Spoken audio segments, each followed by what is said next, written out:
Welcome to this terrific Tuesday edition of Liquid Lunch on Newsmax TV. I'm John Tobacco. We're coming to you live as we do every single day, noon to 2 Eastern, from the Question Tequila Studios in downtown Manhattan. Yes, we are downtown. We're still in Broadway. We're in the Liquid Lunch Outpost right here by City Hall, right down the street, the New York Stock Exchange to kick off this terrific Tuesday. Down again, about 100 points right now, down as low as 160 this morning. Still some tiptoeing around the global markets right now to see if there's some retaliation coming out of Iran. We've talked about how the major news media is using this term escalation. Escalation is probably scaring the markets just a little bit.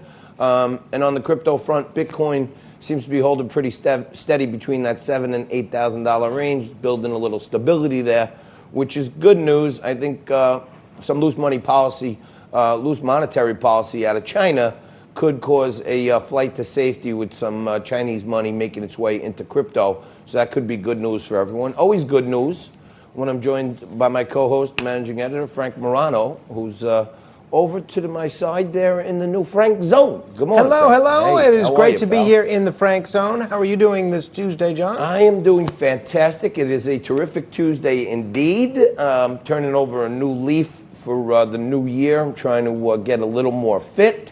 One of those things is intermittent fasting. And last night I actually did about 8 hours of fasting to start it. It was good. I went to bed at 10. I woke up at 6. Wonderful. I fasted the whole entire time, so I think that's good. And I had a Johnny Boy sandwich this morning from the socialist coffee shop next door.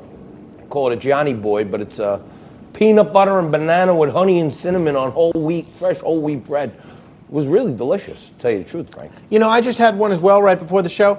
I wouldn't say it was really delicious. I would say it was okay. I mean, for $5.10, not worth it. I agree with you on that. Overpriced. And I mean, for a socialist coffee shop, for them to be engaging in such rabid capitalism, I'm shocked. They should be giving the sandwiches away for free. Yeah, you know what happened? Pay it forward. I brought some a yogurt. woke sandwich. I brought some yogurt with me because I'm also trying to take off the holiday weight that I put on.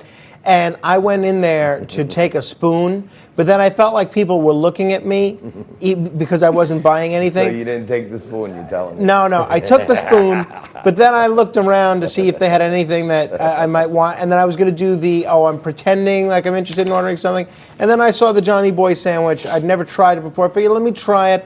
It had gotten lackluster reviews from Cece, our makeup artist. Men's yeah, men's okay. men's. Well, that's different from what you said 2 minutes ago, where you said it was delicious. It was good because it was healthy, so I was trying to be positive about it, but truthfully, it tasted like crap. It was... I'm just saying, I was trying to be positive. Yeah, it was okay. It was like healthy, but... It was okay. That's the best you could say about it. Yeah. So, Frankie, I know we have a lot to talk about today. Great show coming up. Joe Pignon's going to be here a little later on to mix it up with Mo Vela. Love them both. And James Robertson is going to be here to talk about whether or not Jeffrey Epstein committed suicide. You know all about that stuff that's happening there. Hillary Kramer is going to be with us in an hour or two talking about the markets, why she thinks this is a big bull market. And Derek's already out on the streets for the man on the streets in an hour or two talking to people about what's happening with the Weinstein trial, which is right down the street here at federal court, and also talking to people about oil prices and the reaction to Iran. Now, buddy, last week I mentioned in my newsletter, the Monday Morning Quarterback, that the word of the week for this week was going to be escalation. No one in the liberal media is talking about what a great job the president did, taking out one of the biggest state sponsors of terror, one of the biggest, not the biggest, Qasem Soleimani. As you know, Donald Trump shoved a rocket where the sun don't shine and took out their number 2 commander. And all I see on the left, you may remember, and for those of you who subscribe to Monday Morning Quarterback, you know too, the word of the week is going to be escalation. And just take a look at a couple of these things. ABC News yesterday, Frank, was talking about the escalating threat, the escalation of threat. Do we have those full screens in there? We have them.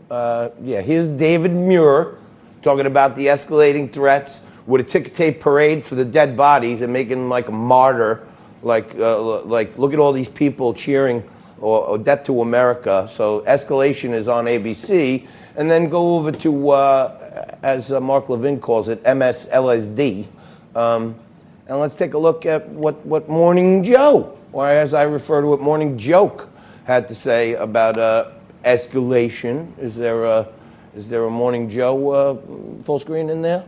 There we go. There's the Morning Joe with another one of his liberal cronies, David Ignatius. But trade new threats and escalating conflict. So as you could see, that's as I can see, that's the left-wing talking point of the week. Escalation, escalating, escalatory event, all escalation, escalation, escalation. Not power, not strength, not our president doing something to keep us safe. They're talking about escalation. All right. Well, it's like they want us to get attacked now. All right. Speaking of escalation, that is precisely what a lot of people have said is happening in the Middle East, which is exactly what I'm speaking, frankly, about.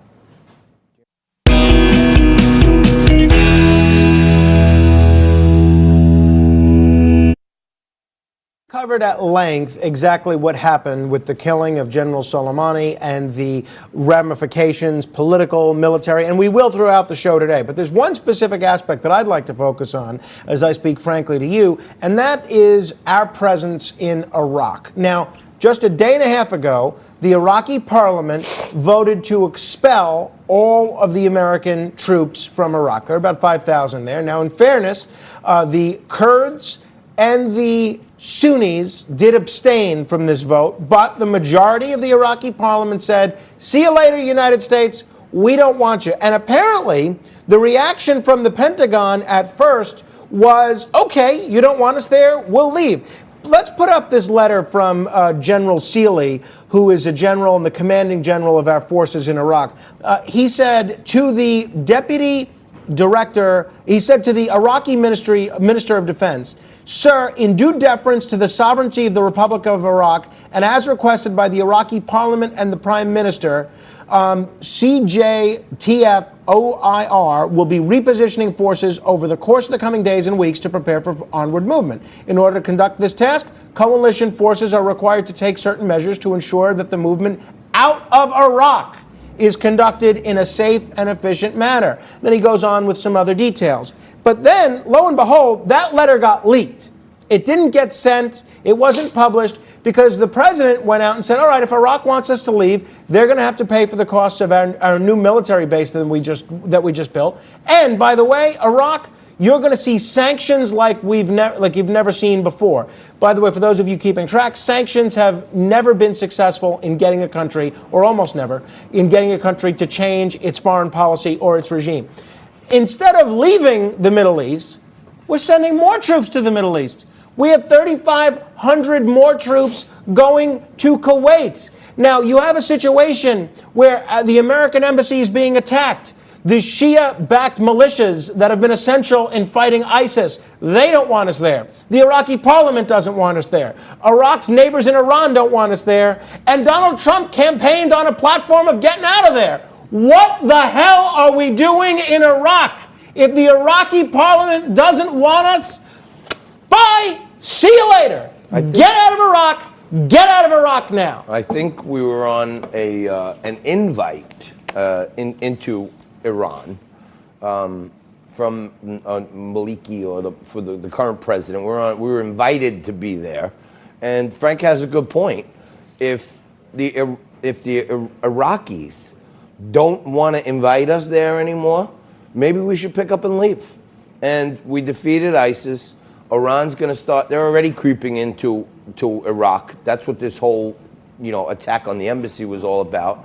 Let them go out and terrorize some more in their own territory, and let's just keep the troops that we have there surrounding them. Let's get out of Iraq. I don't disagree with you. Like, we already took out the number 2 guy. You don't want us here because we're trying to keep terror in line. As much as I haven't agreed with you on this Iraq issue, Frank, I agree with you on this one. It's wonderful. It's a valid. Great. Ring the bell. Point. Let's ring the bell for Frank and I finally agreeing on something. And for those of you watching at home, keep the letters coming. I'm getting all these emails every day. People are giving us feedback. They're giving us stuff that they like, stuff that they don't like. I understand that the Frank Zone, can we go to the Frank one shot there? I understand from some people who are messaging me right during the show that Frank has a weird reflection behind him that we are working on. That's how you know I'm a vampire. And it's a work in progress. That's right. Every single day. But you look good over there. I'll tell you that. It's great to be over here. You have better lighting than me. A lot of people. You got a better makeup lady than me because that's right. you look good. That's I look right. like crap. Well, it pays to be nice to the makeup lady. That's all I'm saying. I guess it does. That's it. That's why I avoided. Yeah, I'm going to try to be nice to everyone in 2020. Oh, that's nice. No, I am. I'm trying to get better at it. All right. Derek said everyone hates me. Nico said everyone hates me.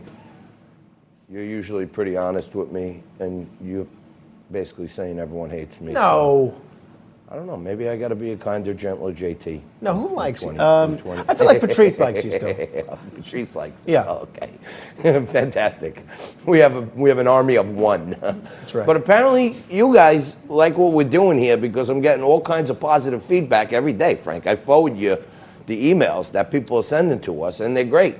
A lot of people saying that they love, many people are saying that they love the glass window behind us with all the people walking by. It makes them feel like it's live, like it's really happening, and like they're getting a taste of New York City. So we'll try to keep it going. What else is going on today, Frankie? You see, we got a big show going on here. Robert Kiyosaki and Edward Seidel are going to be here a little later on to talk to you about your pensions.